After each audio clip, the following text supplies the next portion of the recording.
the cost of living standard and its impact on living standard basically. So can it be balanced? Is this something that can be achieved? And the truth is that Nigeria federal government expenditure at this time, as at September 2023, was about was put at about 4,000 or thereabout, and it's has even blossomed. It has grown. It's something that has even grown between then and now. It's something that has been a serious cause for concern for a lot of people in the country. It has been a perennial and recurring decimal that the cost of governance and administration in Nigeria is duly high, and the implication thereabout, or the implication therein, on what it would, the impacts that it would have on the economy of the country, on the living standard of people in the country, has also been a topic of conversation. I mean, just this morning we're talking about allegations on budget padding, and we're also looking at just the other day we're also looking at when the budget was passed as well, and just also we've talked about government officials traveling on government funds, family members joining them, and all of that. We also looked at the convoy of some of our governors, the convoy of presidents, and even some commissioners as well. So I mean, it has been a serious cause for concern. So we're going to be assessing the cost of governance and revenue assurance in this country. Is there a possibility of having cost of governance, or allocation, basically dropping it in any way? Is there a possibility of even balancing the cost of governance with living standard? Now, very quickly, for those of us who are just joining in, cost of governance is any cost that is associated with the running of government. In other words, it's cost that is incurred by the government in the course of providing goods and services to the citizenry. So it may be divided into recurrent and capital expenditure. So that's when you see the budget, you see recurrent expenditure, you see capital expenditure. So whereas recurrent expenditure is what government spends on overhead as personnel, the people, human resources, basically personnel cost, overhead cost, people that are going to be carrying out projects, people that are going to be doing what they need to do, and all of that. While capital expenditure, on the other hand, is government spending in providing infrastructural facilities. All right. But it is also important for us to note that when recurrent expenditure, as a percentage of total government expenditure, is substantially above capital expenditure, it will lead to a reduction in the provision of infrastructure. So if, say, for example, we're looking at it from the money that you are spending, or the money that the government is spending on personnel, on people, is more or way more than the capital expenditure. Of course, that just basically means that the provision of infrastructure would fall in investment. There will be a reduction in the level of employment, thus stagnating economic growth. All right, there's just a lot. Excuse me. There's just a whole lot as regards that. We're going to be going into all of the semantics and all of the breakdown, and all. I will be having our guests joining us very soon to give an in-depth analysis to the conversation, just for a few minutes, and then we open the phone line for you to also join the conversation. So in Nigeria, the cost of governance over the years has been very high and alarming, and therefore unsustainable, as recurrent expenditure, I've already explained that, continue to significantly exceed capital expenditure, and it's the same at the recently passed appropriation bill.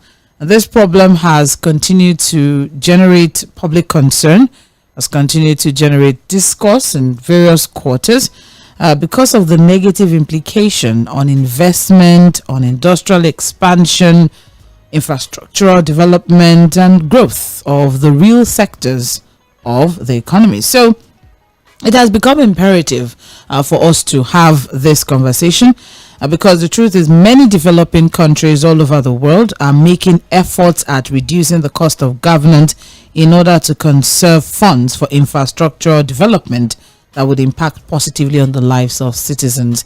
We still have the recording of the Malawian president and his thoughts as regards what he plans to do to cut the cost of governance. It's not every summit or every event that he's been invited to that he will attend physically. He can attend most of all these things virtually. He also said some people are not permitted to travel, within some period. Some people are not permitted to travel with a certain number of people. I think Nigeria tried to do that. I don't know about the implementation though, but I know that recently the presidency, there was the announcement that some ministers, you can't travel with more than this number of people. You can't travel with more than this number of people, and all of that. So, for instance, India introduced e-governance in administration in order to reduce cost of governance of running its government.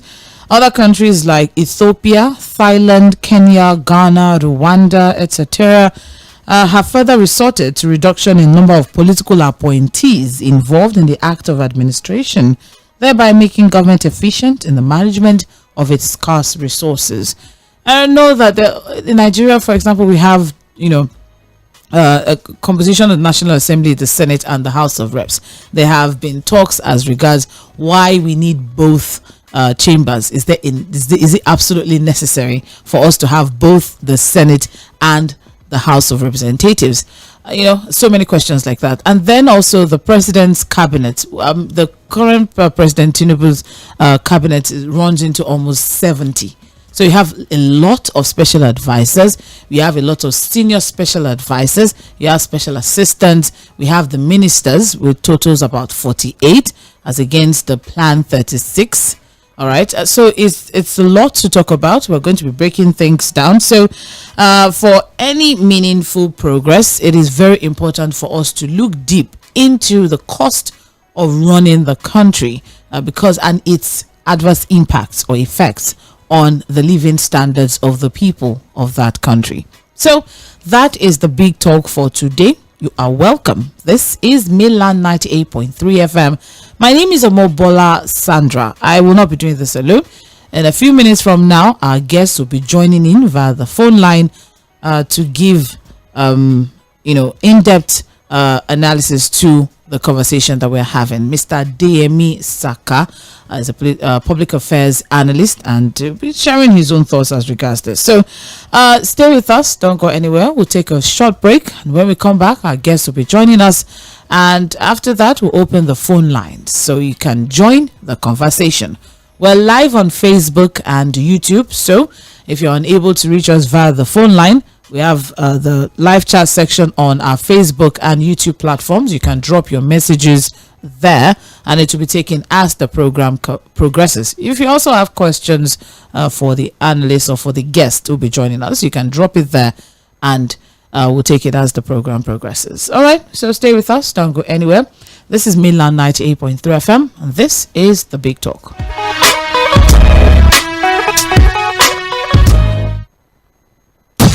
It's easy to bring normalcy and redecorate. It's much. The general elections in 2023 have created conversations and consequences that will live with us for years to come. From the executive to the judiciary, legislature, media, and the people, organized labor, and civil society organizations, issues that will continue to shape the future of our country needs continuous probing and interrogation. I see the greater objective for the party, and let me tell you, I've told the PDP in some locations that, gentlemen, be careful. Better men have founded parties that have gone into oblivion. Where's the party of Awolowo? Where's the party of Azikwe? Where's PRP of Rimi? Political parties must be nurtured, they must be reinvented, they must be true to their own ᴏᴜᴜ and Said Fuad on Midweek Politics every Wednesday 1 to 3 p.m. on Mainland 98.3 FM for thought-provoking conversations, voices from the top, engaging interviews, in-depth analysis on all matters around politics, policies, and governance. Midweek Politics on Mainland 98.3 FM, bringing the right perspectives to everything politics.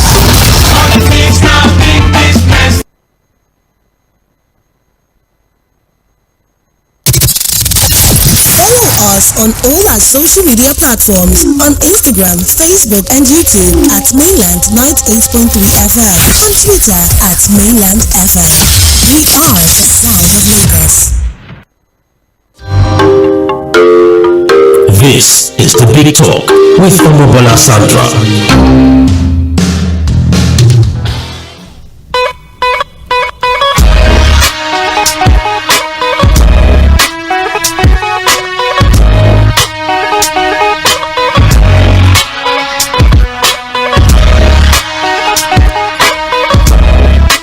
Thank you for staying with us. It is still the Big Talk on Mainland 98.3 FM. And, I've already, given a brief introduction into what we're going to be discussing today.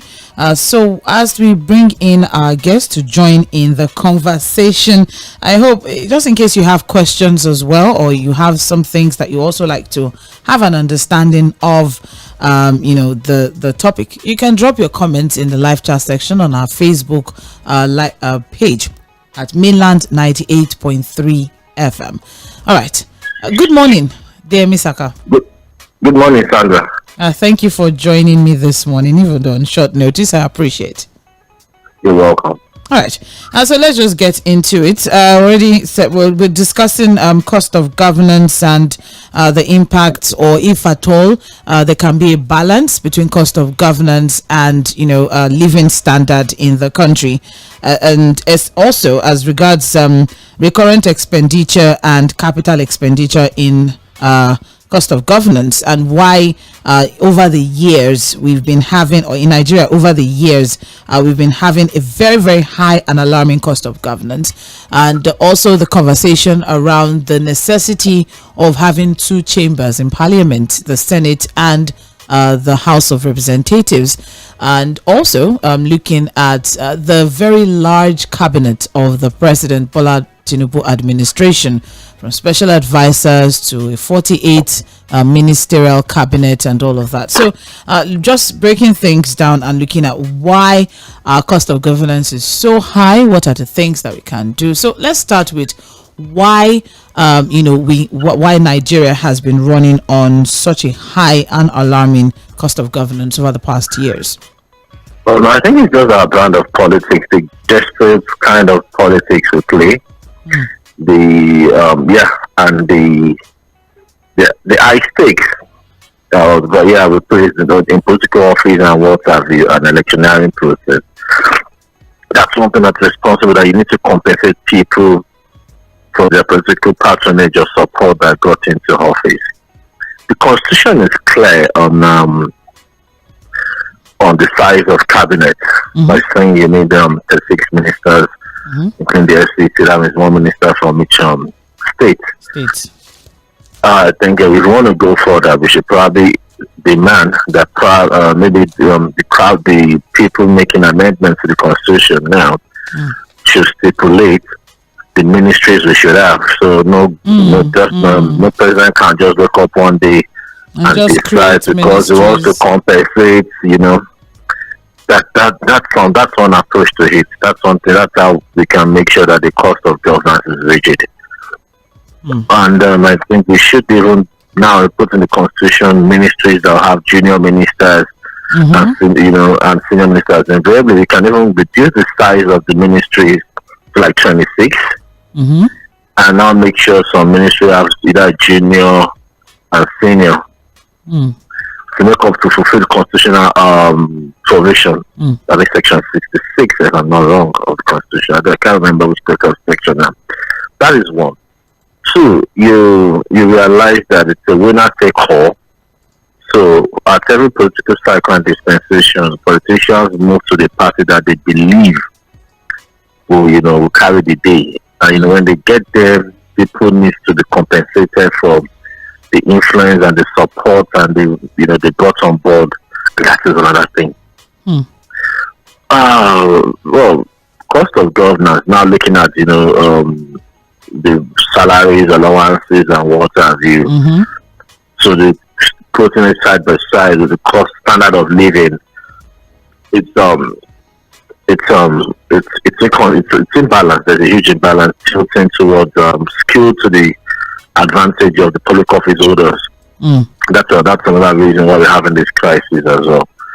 Some people have, proposed that senators should be placed on a salary scale, relatable to the minimum wage. Probably a senator will be placed on level 14 or 15, or probably the level of a permanent secretary in the federal ministry. With that, you probably make it unattractive. We are all living witnesses to the rowdy, unpatriotic, whatever they call it, unpatriotic debate yesterday, where a senator, is it Jagger or something? Jaribe, alleged that some senators receive 500 million naira. High-ranking senators, yeah. High-ranking senators, and that issue was not addressed, and it was shouted down. If you look at the claims of Senator Kao from Kano, the NNPP senator from Kano, and Senator Ningi, where Senator from Kao said there are something items on the budget that that items that they know provision or budget allocation that had no items attached to it. Yes, that wasn't addressed as well. So we found that you just have some people that just get into public office, feed fat on the resources of this country at the expense of Nigerians, at the expense of taxpayers' money, at the expense of our national resources, and you keep wondering where are we going to get the balance? The deficit. You can't strike a balance with these people because it's just about it. It's when Nigerians can hardly feed twice daily. Somebody is going over 500 million naira to do what for what?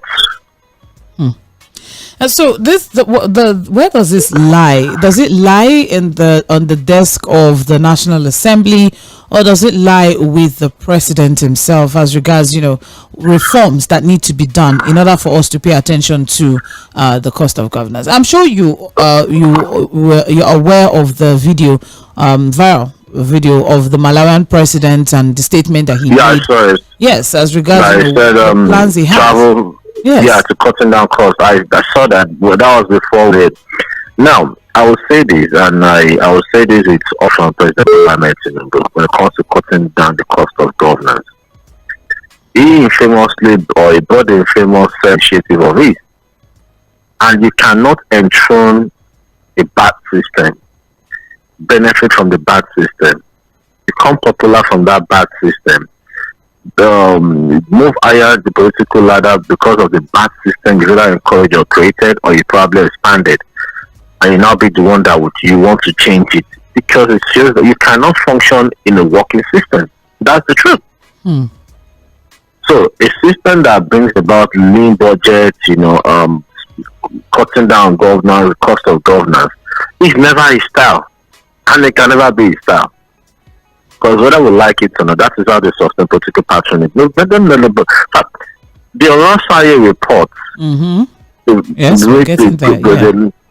where the president administration is, often and puffing that is going to implement, probably will not implement it, because some politicians that they know work tirelessly for them to get into office in 2023 will be looking at their compensation coming as board appointment. And so why? So how? And you are not a band or a group or a class of saints to say, okay, fine, you are going to do things differently because you guys are saints, you guys are upright. I'm not saying they are running upright now. I'm not saying they have questionable moral values, but upright when it comes to the approach to governance and and how they run their government. If you say so what would you say are the challenges that doesn't make or that makes it difficult for us to reduce the cost of governance in Nigeria? It's a kind of politics we play where even politics we play, the kind of elections we have, even the kind of democratic education, exposure and enlightenment we have. We still have some people believing that I can't vote for this party because I don't want to waste my vote. Where politicians still believe, well, I'd rather stay in the party that is at the center, or party that is, you probably find somebody getting into the House of Assembly the platform of a less popular political party, but because it just wants to become relevant, it jumps boat and moves to the party controlling the state, same at the federal level. So it makes the cost of governance. It has an import, a very strong, huge import on cost of governance, because everybody is on the winning party, the government of the day, and they have to be compensated.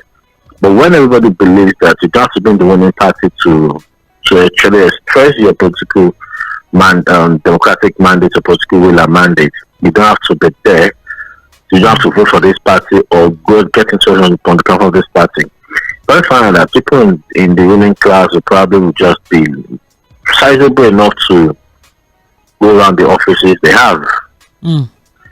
So we need serious, extensive voters education and democratic education.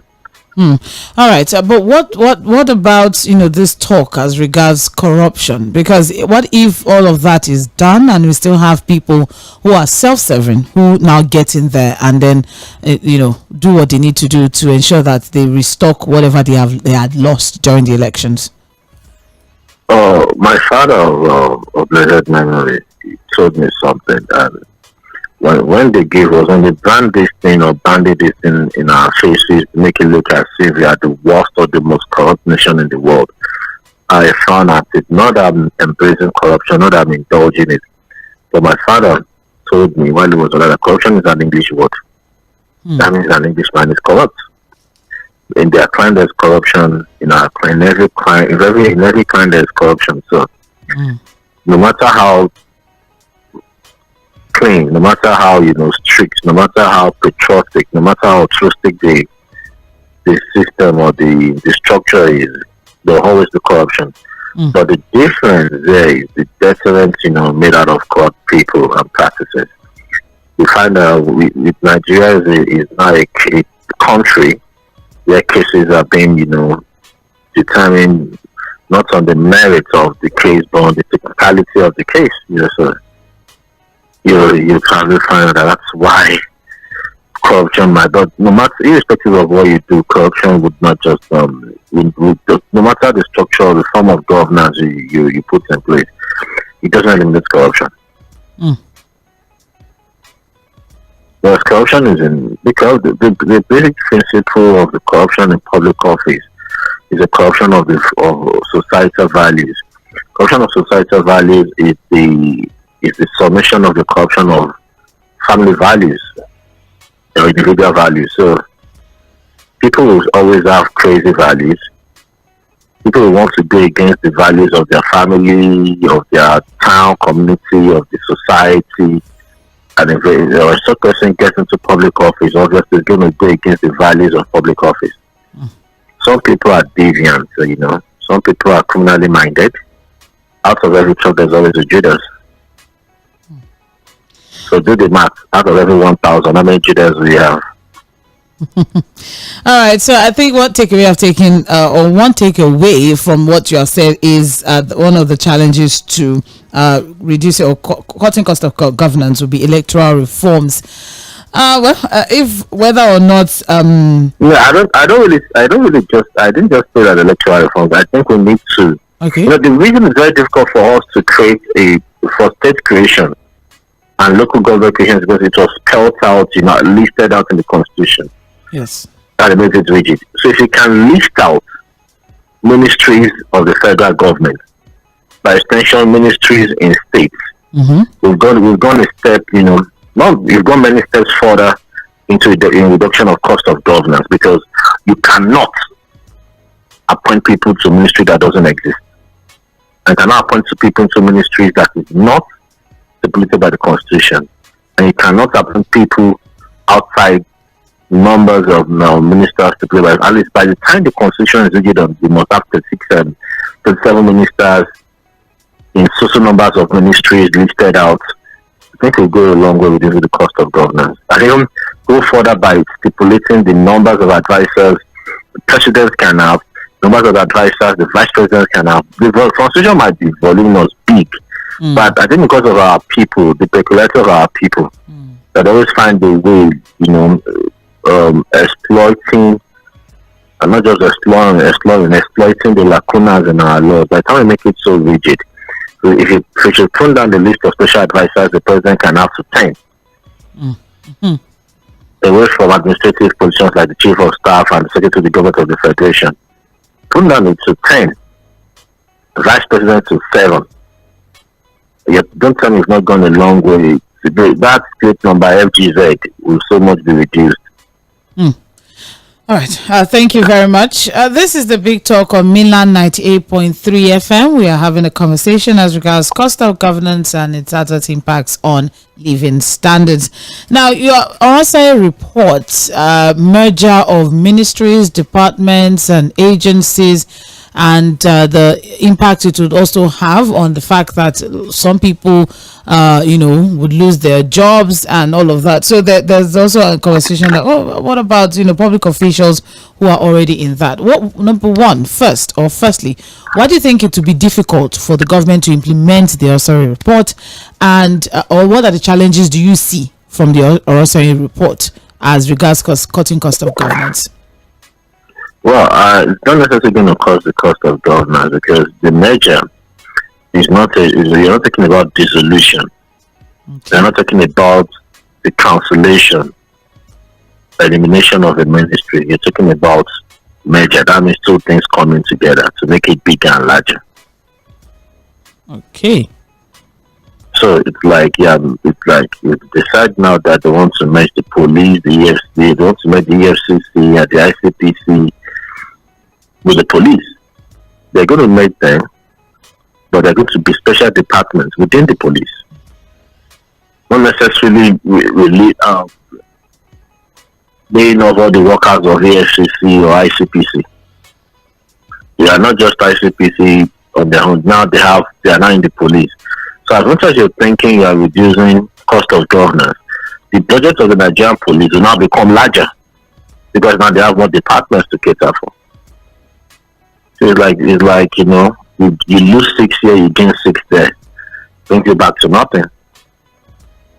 Few people, not so much. Few people will lose their jobs, but not as much as Nigerians are jubilating or envisaging to jubilate about. Just few people will lose their jobs. So there won't be much impact of an implementation of the RSI report on cost of governance then? So no, unless they have total scrapping of some agencies. But I tell you that they are collapsing these into these, they are merging these into these. It's just like a merging primary 4A and 4B to make it primary 4. The students will still be there. The students will still be there. And now, if you are feeding primary 4A with 10,000 naira daily and primary 4B with 20,000 naira daily, but when you merge the two classes together, you'll be feeding them with 30,000 naira, even more. Because you need to make space for them. Okay. Yeah. All right. So you spend more because you have to remodel the class to accommodate them. And all those buildings that are being used by these agencies will just be converted to their special departments and agencies within the bigger institution. Unless you are telling me that you are scrapping them out totally. So what's your own critical analysis of the RSI report? Well, I think there's a need for us to update the RSI report because after the RSI report, we've created many agencies, we've created many policies, we've had WG, we've had 1,000,001 things. So the RSI report needs to be updated. It could be the foundation, the starting point or starting point of the reform, because we have a document as a guide to work with. But for now, I don't think we could just jump at the RSI report and just start the wholesome implementation. We need to make it. The RSI report was like in 2014. 2014. 2012 actually. 2012. So you ask yourself, 2012. We're in 2024. 12 years. Realities on ground of Italy. I mean, there's a huge difference as regards, the number of agents that are available now. Because as at then we have 531, and as at now we have 934. So I guess I quite agree with you as regards, updating it. All right. So let's move on now to if it's so difficult, since it's a constitutional issue, it's something that probably the constitution. No, I'm not saying it's a constitutional issue, but it's an issue that constitution can help solve. Yes. That's where I'm going. So if it's something that we have to wait, for there to be some sort of reforms or restructuring as regards, the constitution stepping in and, resolving some issues here. So what can we now do as regards, or how do we now plan for the operational needs of the government in order for there to be some sort of balance between the cost of governance and living standards of people? Well, it's this simple. Between you and I, do we have a say in how they allocated or shared 500 million naira to ranking senators? We don't have a say. We don't have this. We don't have a say in this thing. It's insincere and it's pure. Sorry for my choice of French, and pardon my French, choice of words and whatever. It's pure buffoonery. Thinking Nigerians have a say or can have a say or putting out these things will work or will go. We don't, and that's the truth, and that's the basic truth. We need to start questioning the values at which we elect our leaders. If we start electing leaders with the national consciousness and patriotism and selflessness, maybe we can we've done our part, and they get there, they do their part, they will do. But you're expecting these guys? No, nothing. Nothing good can come out of their Nazareth. I don't know, but I just feel like some sort of pessimism. Is it a lost cause? Is it absolutely done with? There's nothing that we can actually get from there. The constitution that is the laws of our land, they treat it like mere suggestions. So what can we do? And when it favors them is the law book. When it doesn't favor them, it was constitution given us by the military. We must write our own. That's how sincere our politicians are. And they've been across board. All right. Thank you very much. Now, what about, let's also look at it. Do you think in any way that making political offices less attractive, would also in one way or the other help to cut down why people or the intentions of people going into office? Because you mentioned something earlier on as regards electoral reforms, the caliber of people that we elect into office and the decisions they make and the impacts or the consequences of the decision they make. So do you think maybe there should be some sort of a review of relevant sections of the constitution as regards separation of powers, checks and balances, to ensure that we have some reduction as regards the personnel in our governance or government? Well, I still don't see what we can do about it. And I don't know. I think we just but there's something fundamental we can do. And with this government of the day, will they start back on it? I think the national nutrition agencies start preaching, promoting, advocating good national values. I think after that, we cannot say yes. It will have a reflection or a big impact on the outcome of our elections and those we elect into public offices. Because you're electing on probably a new founded or a renewed societal values that promote patriotism, selflessness, and that utmost sense of duty to the nation. Thank you very much, dear Mr. Aka. This is the Big Talk on Mainland 98.3 FM. We are just having a conversation with our guest here, just to understand what exactly are the challenges and why is it so difficult for us to put policies in place that will actually reduce the cost of governance in the process in the country, rather. All right, Demi, I'd also like to ask now, do you think a transparent budgeting process we can have a transparent budgeting process in the country? Because there are some people that would argue that budget implementation is another challenge that we have as regards cost of governance. Well, it's not rocket science, and I keep saying this.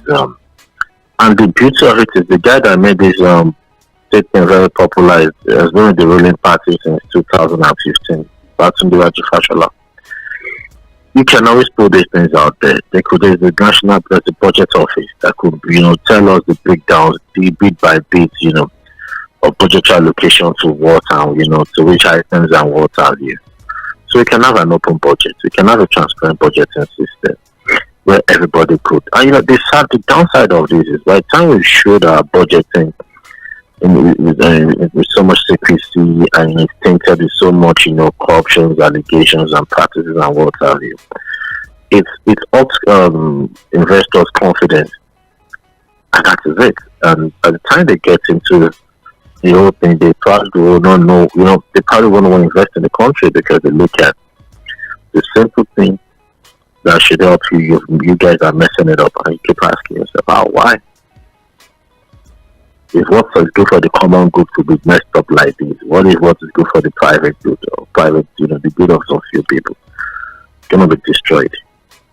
So everything we do plays a huge role in the perception of us as a country, plays a huge role in the perception of how much we attract foreign direct investment, investors' confidence, even how we are being treated, respected or disrespected in the community of nations. Thank you very much. Now let's finally go to the elephant in the room, and that is the necessity of a 2-chamber setup in the National Assembly. Well, I probably want to. I think there's given in the UK the parliamentary system that people tout. Oh, okay. I think we will have to reconnect with our guest there. Something happened somewhere along the line. But you are listening to The Big Talk on Mainland 98.3 FM. We're live on Facebook and YouTube at Mainland 98.3 FM. So you can join the conversation as well. Drop your comments or your contribution in the live chat section, and we'll take them as the show progresses. Let's take a short break, and we will be right back. This time check is 10:40. And this is The Big Talk on Mainland 98.3 FM.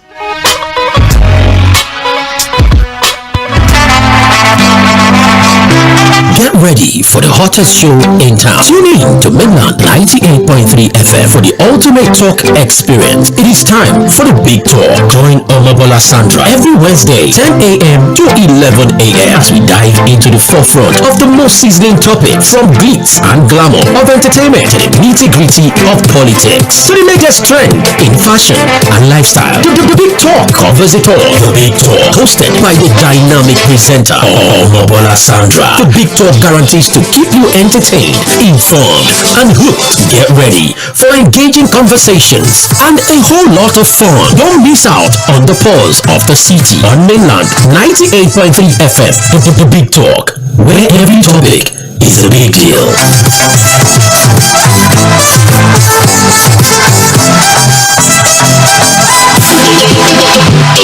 Hello Lagos, I am SP Benjamin Hundeyi, Police Public Relations Officer, Lagos State Command. You are listening to Mainland 98.3 FM. If you see something, say something.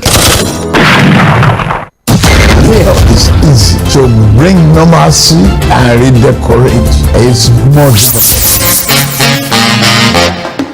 The general elections in 2023 have created conversations and consequences that will live with us for years to come. From the executive to the judiciary, legislature, media, and the people, organized labor, and civil society organizations, issues that will continue to shape the future of our country needs continuous probing and interrogation.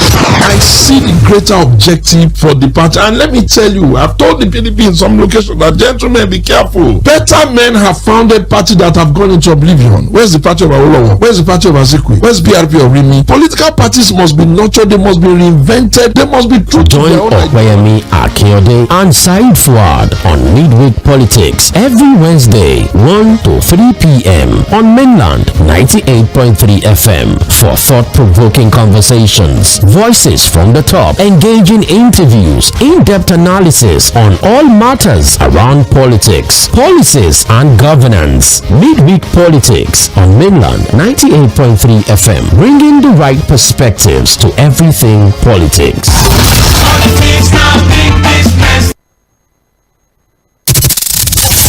Follow us on all our social media platforms on Instagram, Facebook, and YouTube at Mainland 98.3 FM, on Twitter at Mainland FM. We are the sound of Lagos. Get started. The Big Talk, where every topic is a big deal.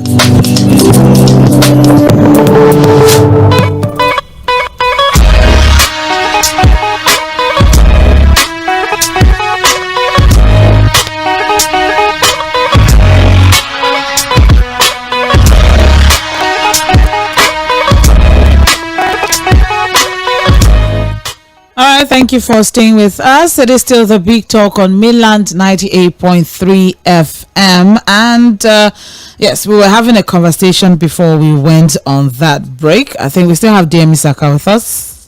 Demi, are you still there? Yeah. Yes. Okay. So yes, we're talking about the Senate and the House of Reps and the necessity of having both.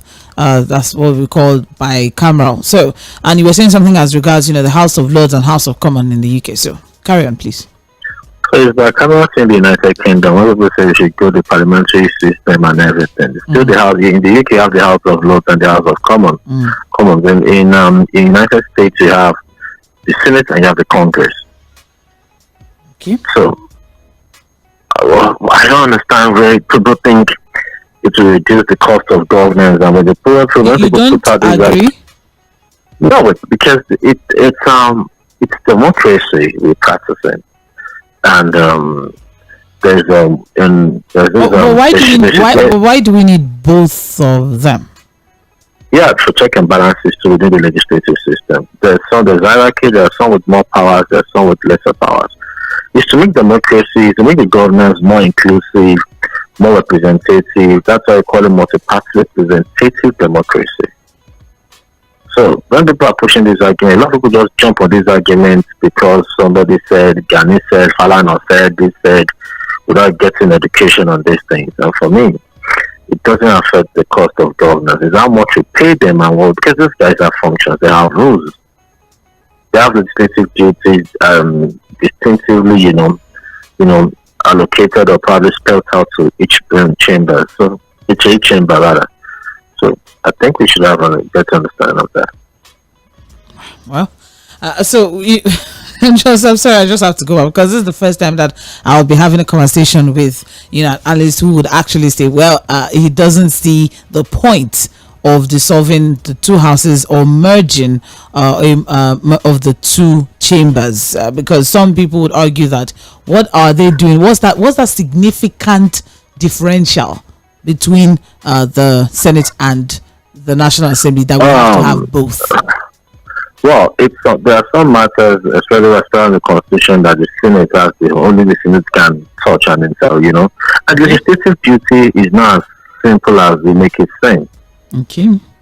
I've attempted drafting what they call a bill. I know what it is. I know how tedious that thing could be. I'm not justifying the huge amount we pay them as salaries or allowances and everything. But if you're imagining it, we want to fashion it after which government, after which form of democracy. Because we've embraced democracy, we've embraced multi-party democracy, and this is all the tenets of multi-party democracy, representative democracy. So, but where are you getting our ideas from? Are we going for the kind of democracy that practices in Russia, or China, or civil with the practice in China? So we should understand some things, and we shouldn't just jump on argument because it's popular or because it's the sense sentiments or major sentiment of the for country tilts towards that argument. And most of the time the argument is misinformed. Doesn't you merge it together as one. So because it's also to bring governance, because it's a senatorial district, it's still divided into 3 senatorial districts. So that means you're saying like 10 local governments in some instances, or 8 local governments in some instances, make it a senatorial district. So 8 people in that local government, all the people in the 8 local governments should just have one representative represented at the National Assembly. How reflective is that representation? How true is such representation? So to bring that's why you have the 3 tiers of government: the federal, the state, and the local government. Okay. That's why you also have the 3 arms of government: the judiciary, the executive, and the legislature. All right. To bring governance down, to carry out the functions of governance. Because as you can as well say, okay, the executive should just take over the legislative business, since they are the one that comes up with the budgeting and what have you, and they don't need them to deliberate on it. They just do it, since the administration on 36 states of the federation. Because as well say, scrap the Senate. Last some jokers were doing Buhari's regime, so administration. All right, thank you very much. Let's just on a final note, what would you say as regards their compensation and their allowances, the budgetary allocations that are being made available for them, and just recently constituency projects and all of that? So what about that? Any God-fearing, any rational thinking, any sensible, reasonable human being and Nigerian will find out what those guys are taking them as allowances and what have you. I don't know the business of the legislature reconstructing roads or building hospitals or giving out grinding machines and motorcycles and what have you in guise of empowerment. I don't know when that's the aberration, and that's their nonsensical justification of what they've been taking. So right. That's for me. That is what I found against. So that their existence is justified, but their pay, I can never justify it. Okay, and just let's just close off with this, dear Ms. Akai. Is there a possibility at all of balancing cost of governance with living standards, because the impact that the cost of governance in Nigeria is having on the economic, as regards the economic reality of majority of citizens, is really negative. There's reduction in level of employment, there's fall in investments, and it's a serious issue. So do you think we can ever actually strike a balance between cost of governance and living standard? We can attempt to, by the time it comes to public office holders, including Mr. President, the Vice President, on the minimum wage, following the minimum wage scale. And I remember when I watched this interview of Michelle Obama, that she said that even when they host private guests at the State House, at White House, they pay for the bills, for whatever they eat and what have you, for hosting having those people around. Even if the president decides he wants to eat something that is not on the menu, and they have to go get it from somewhere, he pays from his salary. So we can always bring it down and make it relatable and close. All right. Thank you very much, dear Ms. Saka. I really appreciate you joining in this morning. You're welcome. Just a phone call away. Sometimes I'm just a visit away. I'll take your word for it. Thank you very much. All right, well, that's a wrap as regards our interview segment on the Big Talk for today. We just had DME Saka, who is a public affairs analyst, also a PR consultant. If you'd like to join the conversation, the phone line is open in the next few minutes on 0913 6000 410 0913 6000 You can call in and just a few minutes, drop your contribution or your thoughts as regards the conversation that we've had this morning. It is still the Big Talk on Mainland 98.3 FM. Time check right now is 10:52 a.m. So we'll take a very short break and we'll be back to wrap things up.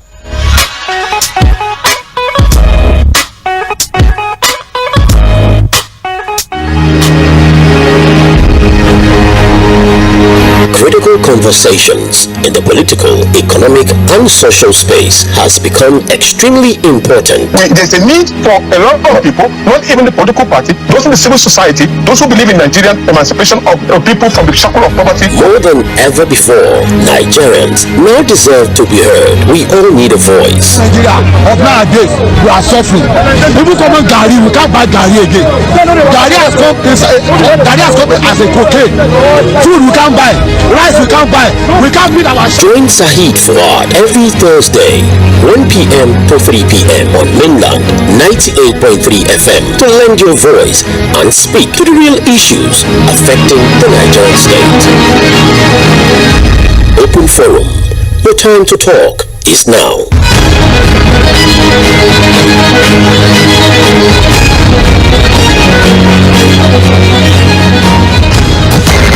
It's easy to bring normalcy and redecorate. It's much better. The general elections in 2023 have created conversations and consequences that will live with us for years to come. From the executive to the judiciary, legislature, media, and the people, organized labor, and civil society organizations, issues that will continue to shape the future of our country needs continuous probing and interrogation.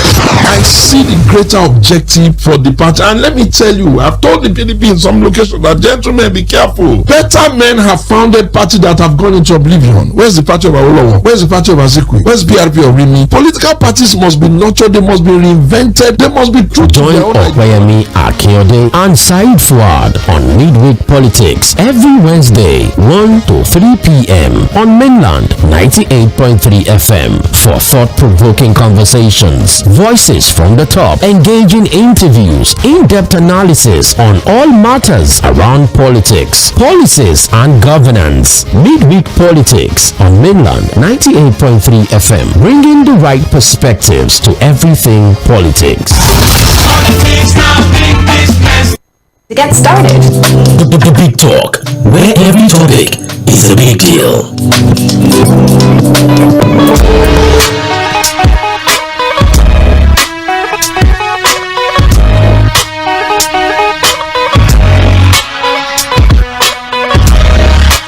Thank you for staying with us. It's time for us to wrap things up on the Big Talk for this morning. Thank you so much. The number to call is 0913-6000-410. Now, to wrap things up, the essence of efficiency in governance is to ensure that public funds is spent judiciously. That's just, that's one of the essence, or that's the basically it all. So for there to be efficiency in governance, you need funds to be available, and you need funds to be expended on the right things. All right. Just earlier on, we had a conversation, or I mentioned recurrent expenditure and capital expenditure, and the fact that when you have your recurrent expenditure higher than your capital expenditure, it would lead to reduction in the provision of infrastructure, and it's thus stagnating economic growth. So it's very important for us to be able to have that understanding on how public funds are being spent, or how public fund is being spent. All right. So in other words, every kobo must be fully accounted for and spent judiciously for the welfare of the masses. But when the masses see that those in government are not judiciously spending these public funds, some one way or the other, it could have some sort of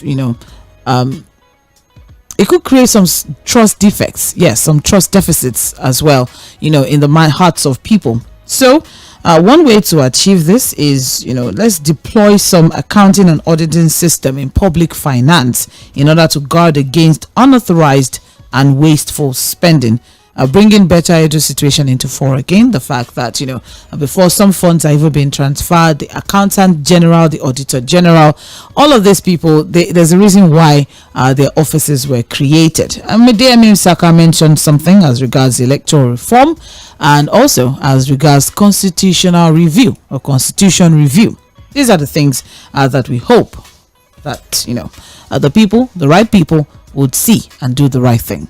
My name is Omobola Sandra. Thank you for staying with me on the Big Talk. But of course, the conversation never ends on Mainland 98.3 FM.